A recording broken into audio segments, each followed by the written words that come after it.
Will the Biden administration impose price controls to fight inflation? Hello, I'm Steve Forbes, and this is What's Ahead, where you get the insights you need to better navigate these turbulent times.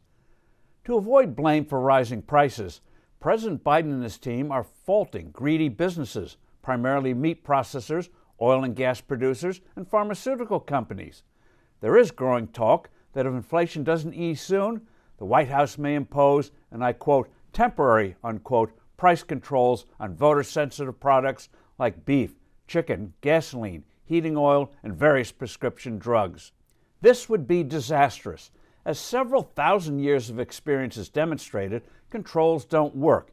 They make things worse because they attack symptoms, not the underlying cause, which is lowering the value of the currency. So governments always look for inflation scapegoats.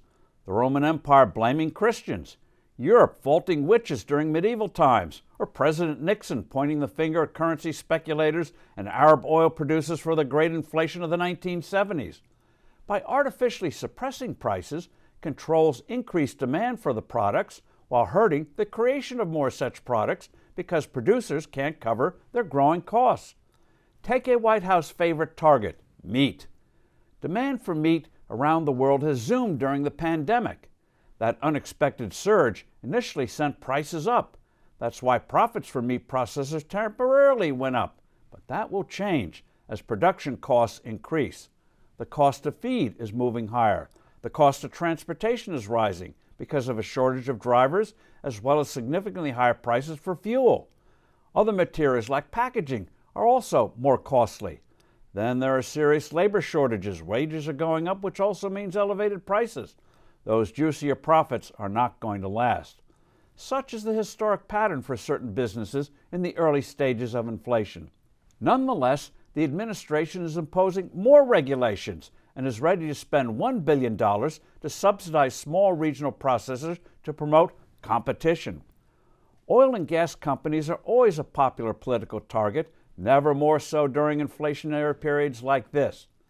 The Biden administration came into office attacking the industry, canceling pipelines, restricting exploration and production, and making it clear that the president's long-term goal was to send these companies to the corporate graveyard. No surprise, gas prices went off like a rocket. Now, the White House is begging Russian OPEC to boost production and is threatening domestic producers. Price controls on prescription medicines would kill innovation, which is what happened in Europe. Pharmaceutical companies there were once a font of new drugs, but unable to recover the high cost of developing these medications and medical devices, the pipeline there dried up.